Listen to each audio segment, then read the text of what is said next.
Hello everyone, यदि आप भी 10वीं के स्टूडेंट हैं और आप भी मैथमेटिक्स का एग्जाम पेपर देने जा रहे हैं तो इस वीडियो को शुरू से लेकर अंत तक जरूर देखिएगा। जैसा कि आप सभी देख पा रहे हैं कि इसी प्रकार से मैट्रिक का आपका जो क्वेश्चन पेपर रहेगा कुछ इस प्रकार से उसका इंटरफेस दिखाई देगा, जहां पे आपका सेट कोड रहेगा जैसे ABCD इस प्रकार का सेट कोड रहेगा। 10 सेट में मैट्रिक का एग्जाम पेपर लिया जा रहा है, जहाँ पे मैथमेटिक्स में पूरे 100 ऑब्जेक्टिव सवाल पूछे जाएंगे और 30 रहेगा 2 नंबर वाला क्वेश्चन और 8 क्वेश्चन रहेगा 5 नंबर वाला क्वेश्चन। इस प्रकार से क्वेश्चन पेपर का इंटरफेस रहेगा। मैट्रिक का एग्जाम देने से पहले इस वीडियो को शुरू से लेकर अंत तक जरूर देख लीजिए। इस वीडियो में हम आप सभी को मैथ का 1 से लेकर 100 तक का ऐसा इंपोर्टेंट वीवीआई ऑब्जेक्टिव क्वेश्चन बताने जा रहे हैं जो कि आपके मैट्रिक के बोर्ड परीक्षा में 100% पूछा जाएगा। तो चलिए फ्रेंड्स, बिना समय गवाए पहला क्वेश्चन का आंसर देख लेते हैं। है दोस्तों, जैसा कि आप सभी मोबाइल स्क्रीन पे आज के पहला सवाल क्वेश्चन नंबर 1 को देख पा रहे हैं। पहला सवाल कहता है कि 1/√2 कौन सी संख्या है। जैसा कि आप सभी को मालूम होगा कि हमारा वीडियो सीरीज का पहला क्वेश्चन का जवाब आप सभी को वीडियो के नीचे जाकर कमेंट बॉक्स में इसका सही जवाब लिखना होता है। तो यार क्वेश्चन नंबर 1 का क्या सही जवाब होगा, आप जल्दी से वीडियो के नीचे चले जाइए और कमेंट बॉक्स में जाकर क्वेश्चन नंबर 1 का सही जवाब लिख सकते हैं। उसके बाद में अगला सवाल क्वेश्चन नंबर 2 को देख लीजिए कि यदि अल्फा तथा बीटा द्विघात बहुपद f(x) में दिया गया x² + 2x + 3 का शून्यक है तो अल्फा इंटू बीटा का मान क्या हो जाएगा। याद रहे 100% यह सवाल आपको मैट्रिक एग्जाम पेपर में देखने को मिलेगा, जहां पे अल्फा इंटू बीटा का मान पूछा जाएगा। तो याद रखिएगा अल्फा इंटू बीटा का फॉर्मूला C/A होता है। यहाँ से आपका C का मान मिलेगा जो कि 3 दिया गया है। उसके बाद में A का मान आपको यहाँ से मिलेगा। x² का गुणांक कुछ भी ना होने के कारण A का मान हमारा 1 हो जाएगा। 3 में यदि हम 1 से भाग लगा भी देंगे तो क्वेश्चन का सही जवाब 3 होगा। तो 3 यहाँ पे ऑप्शन ए में दिया गया है। क्वेश्चन का सही जवाब ऑप्शन ए हो जाएगा। उसके बाद में अगला सवाल क्वेश्चन 3 को देख लीजिए। है दोस्तों, अगला सवाल क्वेश्चन 3 कहता है कि बहुपद 4x² + 5√2x - 3 का शून्य क्या हो जाएगा। तो यहाँ पे आप सभी से शून्य का मान पूछ लिया गया है। तो जब दिए गए बहुपद का शून्य ज्ञात कीजिएगा तो क्वेश्चन का सही जवाब -3√2/2 और √2/4 हो जाएगा। क्वेश्चन का सही जवाब ऑप्शन सी हो जाएगा जी। अगला सवाल क्वेश्चन 4 को देखिए कि दो संख्याओं का गुणनफल 15,870 है। यदि उसका मौसा 23 है तो उसका लसा क्या हो जाएगा। बहुत ही ज़्यादा इंपोर्टेंट सवाल है। तो याद रखिएगा ऐसे क्वेश्चन का सलूशन इस प्रकार से करते हैं हम कि दो संख्या में गुणनफल बटा मौसा करते हैं, यानी 15,870 कर देंगे और बटा में मौसा का मान 23 दिया गया तो 23 कर देंगे। अब एक दूसरे से इसे जब कटा देंगे तो 690 मरतबे कर जाएगा। अतः क्वेश्चन का सही जवाब ऑप्शन ए हो जाएगा 690। उसके बाद में अगला सवाल देख लीजिए कि यदि a = 2 का स्क्वायर गुने 3 का क्यूब गुने 5 पावर 4 दिया गया है, b = 2 का क्यूब गुने 3 का स्क्वायर गुने 5 दिया गया है, तब इसका मौसा पूछा गया है ना जी। तो मौसा ज्ञात करना काफ़ी ही ज़्यादा सिंपल होता है। देखिए मौसा कैसे ज्ञात करेंगे। 2 का स्क्वायर दिया गया तो हम यहाँ पे 2 को 2 बार लिख सकते हैं। 3 का क्यूब दिया गया तो 3 को हम 3 बार लिखेंगे। उसके बाद में 5 पावर 4 दिया गया है तो 5 को हम इस प्रकार से 4 बार लिख देंगे जी। उसके बाद में देखिए दूसरे वाला में बी में देखेंगे तो 2 को 3 बार बोला गया है लिखने के लिए, तो 2 को हम 3 बार लिख देंगे। उसके बाद 3 पे स्क्वायर है तो 3 को 2 बार लिखेंगे। 5 केवल 1 है तो हम 5 का 5 लिखेंगे। दोस्तों मौसा ज्ञात करने का आसान फार्मूला हम क्या करते हैं कि जो संख्या दोनों में कॉमन आती है उसे मौसा में लिखते हैं। जैसे 2 कॉमन हो गया है, यहाँ से भी 2 कॉमन हो गया है। उसके बाद में यहाँ पे देखेंगे तो 3 कॉमन है दोस्तों, तो हम यहाँ पे 3 लिखेंगे। एक और 3 हमारा कॉमन हो जाएगा, एक यहाँ से 5 कॉमन हो जाएगा। अब बाकी बचे संख्याओं में गुना कर देंगे तो 3 × 5 = 15, 15 × 3 = 45, 45 × 90 और 90 दूनी होता है 180, है ना जी। तो इस प्रकार से क्वेश्चन का सही जवाब ऑप्शन बी हो जाएगा 180। उसके बाद में अगला सवाल इसमें 6 कहता है कि निम्नलिखित में से कौन सा बहुपद नहीं है। बहुत ही ज़्यादा मैट्रिक एग्जाम पेपर में ऐसा सवाल 100% एक पूछा जाएगा, जिनमें आपसे पूछा जाएगा कि कौन सा बहुपद है कौन सा नहीं है। याद रखिएगा कोई भी ऐसा चर रूट के अंदर हो बहुपद नहीं हो सकता है, कोई भी चर बट्टा में दिया गया हो बहुपद नहीं हो सकता है, और कोई भी चर के पावर में 1/2 3/2 इस प्रकार के बट्टा दिया गया हो तो आपका कतई बहुपद नहीं हो सकता है। तो यहाँ पे ध्यानपूर्वक देखेंगे तो ऑप्शन सी में जो चर है वो बट्टा में देने के कारण यह आपका बहुपद कभी नहीं होगा। उसके बाद में इसी प्रकार से क्वेश्चन 7 को देखिए। समीकरण निकाय x + 2y - 8 = 0, 2x + 4y = 16 का है। तो यहाँ पे इसमें हमें हल बताना होगा कि दिए गए समीकरण का हल कितना हो जाएगा। देखिए यहाँ पे हम लोग क्या करेंगे, a1/a2 करेंगे। a1 का मान कुछ भी नहीं है तो 1 मानेंगे, a2 का मान 2 है तो 2 लिखेंगे। उसके बाद में b1/b2, b1 का मान 2 है तो हम 2 लिखेंगे, b2 का मान 4 है तो 4 लिखेंगे। ये भी हमारा 1/2 मरतबे कट जाएगा। c1 का मान -8 है तो हम यहाँ पे 8 लिखेंगे, c2 का मान 16 है तो 16 लिखेंगे, और 8 × 16 ये भी 1/2 मरतबे कट जाएगा। आप सभी को बता दें कि जब भी a1/a2 b1/b2 और c1/c2 के बराबर आता है तो दिए गए निकाय समीकरण का अनंत हल होता है, अनगिनत हल होता है। क्वेश्चन का सही जवाब ऑप्शन बी हो जाएगा। आइए अगला सवाल क्वेश्चन 8 को देख लेते हैं। यदि किसी द्विघात बहुपद के शून्यकों का योग 4 और गुणनफल 1 है तो द्विघात बहुपद क्या हो जाएगा। हाँ, कितना सिंपल सवाल है ना जी। तो देखिए, द्विघात बहुपद ज्ञात करने का आसान formula x² minus alpha plus beta into x होता है जी, प्लस में होता है अल्फा इंटू बीटा। अब यहाँ पे हम लोग क्या करेंगे कि एक्स स्क्वायर के बदले में सेम टू सेम लिखेंगे। अल्फा प्लस बीटा का मान 4 दिया गया तो हम यहाँ पे 4x लिखने वाले हैं, प्लस में है अल्फा इंटू बीटा यानी गुणनफल का मान 1 दिया गया है। तो इस प्रकार से x² माइनस 4x + 1 क्वेश्चन का सही जवाब हो जाएगा, जो कि ऑप्शन बी में दिया गया है। आइए उसी प्रकार के अगला सवाल क्वेश्चन नंबर 9 को देख लेते हैं। ये दोस्तों अगला सवाल क्वेश्चन 9 में एक समीकरण यहाँ पे लोप है, दूसरा समीकरण है 4x + ky = 8 + 0 और 2x + 2y + 2 = 0 का अद्वितीय हल होगा। तो यहाँ पे k का मान हम कितना रखेंगे कि दिए गए समीकरण का अद्वितीय हल हो जाएगा। तो यदि k का मान डज नॉट इक्वल टू हम 4 रखेंगे तो इसका अद्वितीय हल हो जाएगा। क्वेश्चन का सही जवाब ऑप्शन बी हो जाएगा जी। उसके बाद में कहता है निम्नलिखित में से कौन सा द्विघात समीकरण है। दोस्तों याद रखिएगा, वैसा समीकरण जो ax² + bx + c = 0 के रूप में हो तो समझ लीजिए कि दी गई समीकरण द्विघात समीकरण है, अन्यथा नहीं है। ठीक है जी। तो यहाँ पे क्वेश्चन 10 का सही जवाब ऑप्शन डी हो जाएगा। ऑप्शन डी में दिया गया 2x² - 5x = x + 1 का होल स्क्वायर, यह एक द्विघात समीकरण है। और इसके बाद में कहता है यदि समीकरण ax² + bx + c = 0 के मूल एक दूसरे के व्यतिक्रम हो तो समान मूल बीटा का मान क्या हो जाएगा। तो यहाँ पे देखिए, हालांकि यहाँ पे टाइपिंग में थोड़ा सा मिस्टेक है, लेकिन इस क्वेश्चन का सही जवाब ऑप्शन सी हो जाएगा, c = a हो जाएगा जी। अगला सवाल देखिए, द्विघात समीकरण x² - 6x + 2 = 0 के मूल का योग क्या हो जाएगा। देखिए, मूलों का योग को हम लोग अल्फा प्लस बीटा के नाम से जानते हैं। अल्फा प्लस बीटा का आसान फॉर्मूला -b/a होता है जी। ठीक है। अब माइनस बी का मान, तो देखिए बी का मान ऑलरेडी -6 है तो माइनस इंटू -6 हो जाएगा। तो माइनस और माइनस मिलकर हम +6 लिख सकते हैं। ए का मान यहाँ पे कुछ भी नहीं है तो हम 1 मानेंगे। 6 में यदि 1 से भाग लगा देंगे तो क्वेश्चन का सही जवाब 6 हो जाएगा और 6 ऑप्शन सी में दिया गया है, अतः क्वेश्चन का सही जवाब ऑप्शन सी हो जाएगा जी। अगला सवाल क्वेश्चन 13 को देखिए कि x = 6 का आलेख कैसी सरल रेखा होगी। तो यहाँ पे क्वेश्चन 13 का बिल्कुल सही जवाब ऑप्शन बी हो जाएगा। x = 6 आलेख की जो रेखा जो हो जाएगी ना, ये y अक्ष के समानांतर हो जाएगी। अगला सवाल कहता है कि निम्नलिखित में से कौन सा x नियामक पर आधारित एक बिंदु है। तो यहाँ पे x नियामक वाला बिंदु हमें बताता है, तो आप सभी को मालूम होगा कि x पर किसी बिंदु का निर्देशांक x, 0 होता है ना जी। तो यहाँ पे क्वेश्चन 14 का सही जवाब ऑप्शन ए हो जाएगा, क्योंकि x का मान तो 2 तो दिया गया है, 0 यहाँ पे दिया गया ऑप्शन ए में, इसलिए क्वेश्चन का सही जवाब ऑप्शन ए हो जाएगा। अगला सवाल कहता है यदि किसी एपी का प्रथम पद ए और सार्वंतर डी है तो एपी का एनवां पद क्या हो जाएगा। आप सभी को मालूम होगा एपी का एनवां पद ज्ञात करने के लिए जो फार्मूला होता है हमारा a + n - 1 गुने डी होता है। क्वेश्चन का सही जवाब a + n - 1 गुने डी हो जाएगा जी। अगला सवाल यहाँ पे देखिए कहता है कि 10,7,4 का ज्वाइंट क्या होगा, इसका तीसरा पद हमसे पूछा गया है। देखिए, तीसरा पद ज्ञात करने का आसान फॉर्मूला a + 29d होता है, आप सभी को मालूम होगा।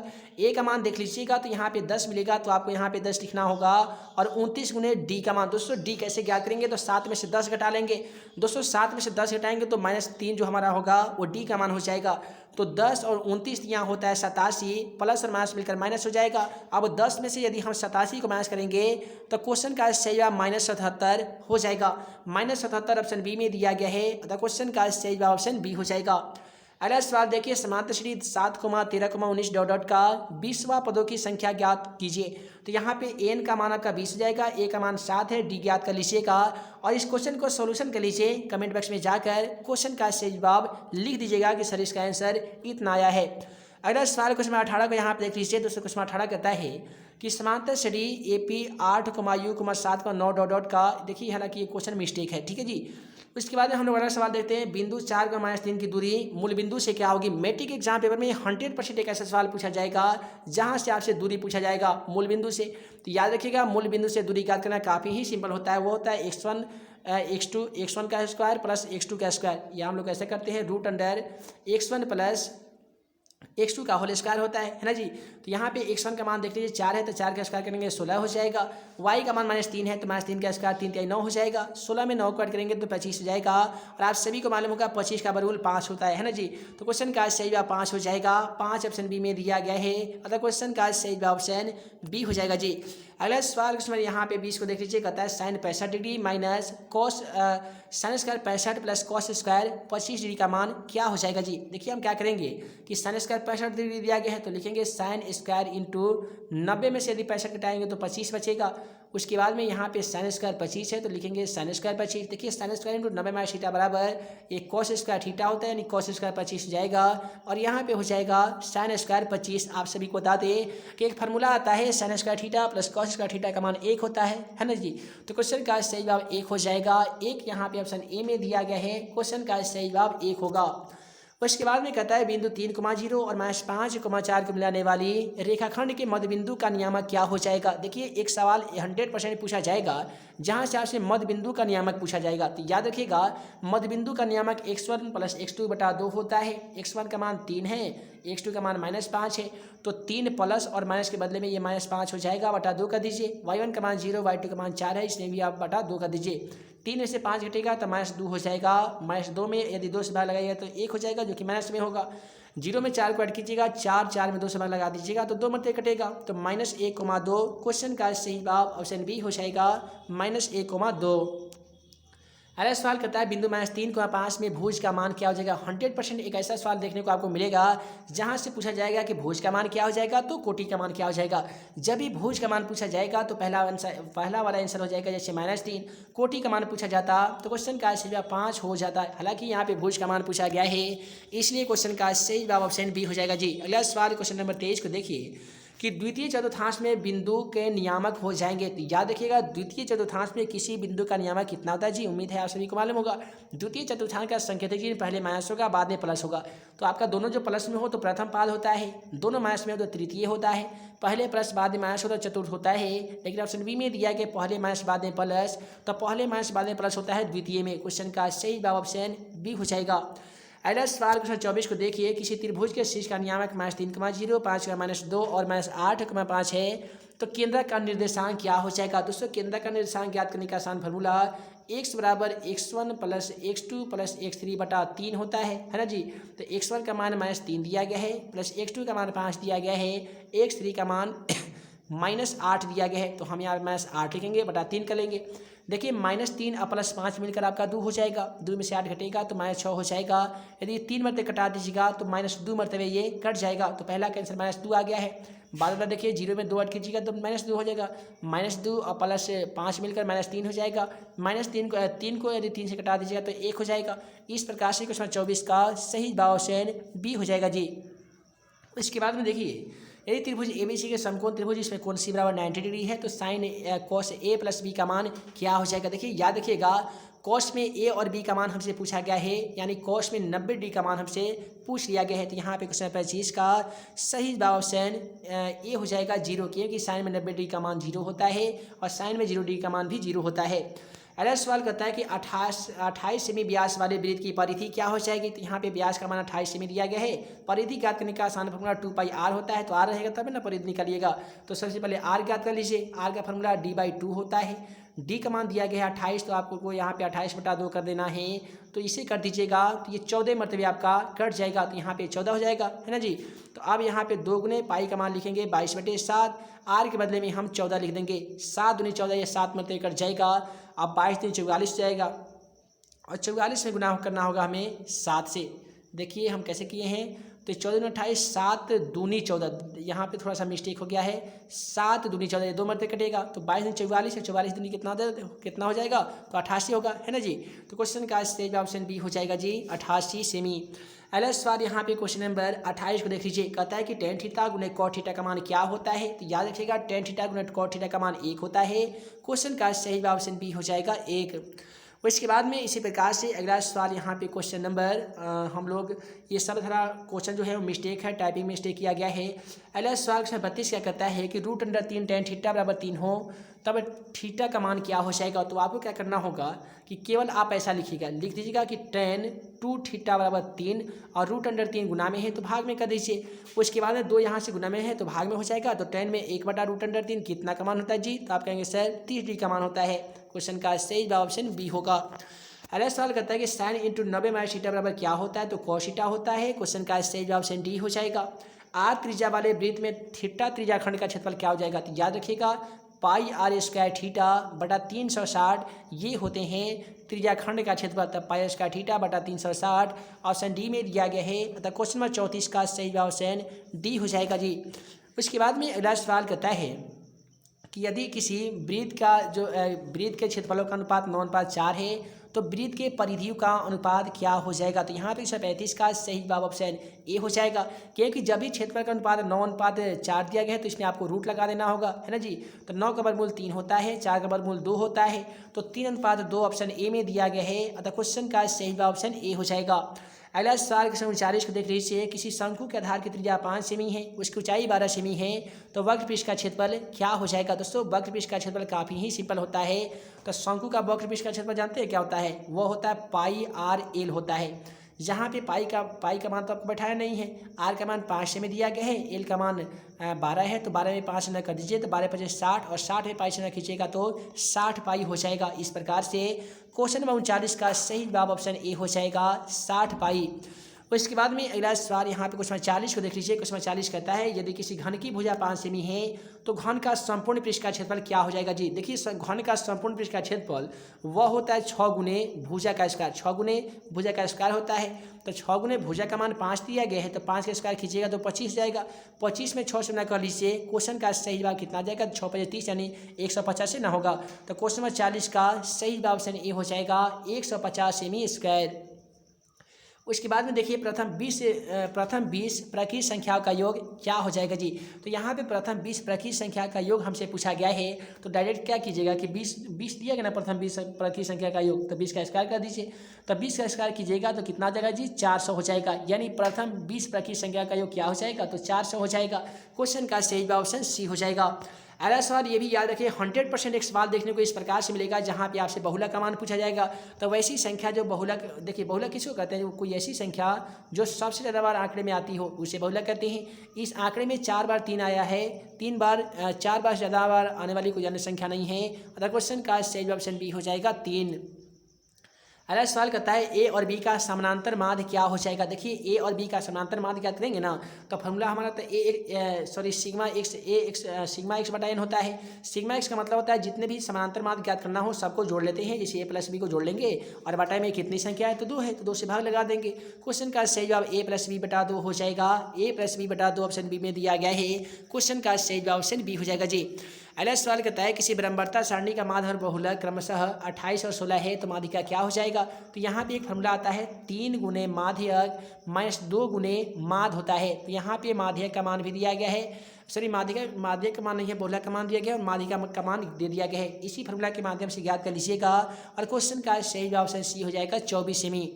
अगला सवाल करता है कि 2,7,4 9,5,6,1 का माध्यिका क्या होगा। दोस्तों माध्यिका ज्ञात करने का आसान फॉर्मूला क्या होता है कि सबसे पहले हम दिए गए संख्याओं को बढ़ते क्रम में सजा लेते हैं। तो सबसे छोटी संख्या 1 है, उसके बाद में 2 है, 3 तो है नहीं, 4 है, 5, 6, 7, उसके बाद में यहाँ पे देखने को मिला 9 है।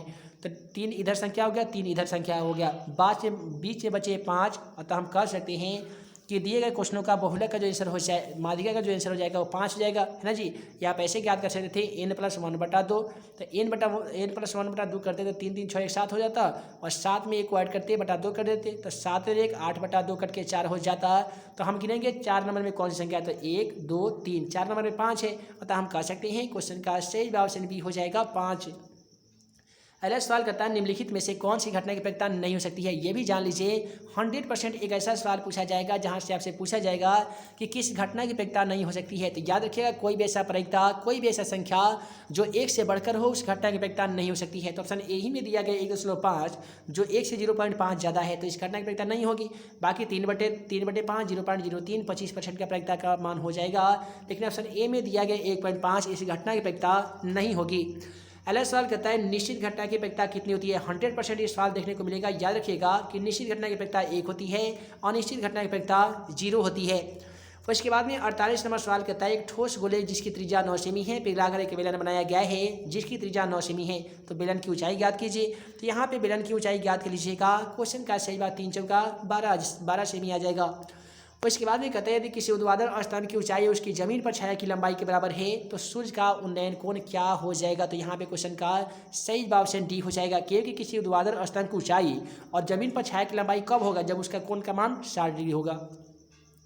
उसके बाद में कहता है यदि ए और बी आभाज्य संख्याएं हैं तो ए और बी का मसा क्या हो जाएगा। दोस्तों ए और बी का मसा कैसे ज्ञात करते हैं, ए का गुणनखंड करेंगे तो ए गुने ए हो जाता है, बी का गुणनखंड करेंगे तो ए गुने बी हो जाएगा जी।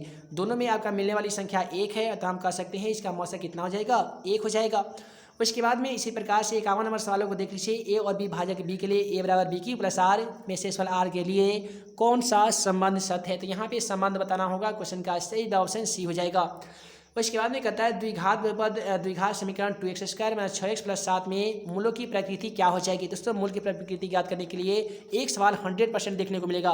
देखिए मूल की प्रकृति कैसे ज्ञात कीजिएगा, b² - 4ac पे ज्ञात कर लीजिएगा। b का मान -6 में दिया गया है, -6 का स्क्वायर खींचिएगा तो 36 हो जाएगा।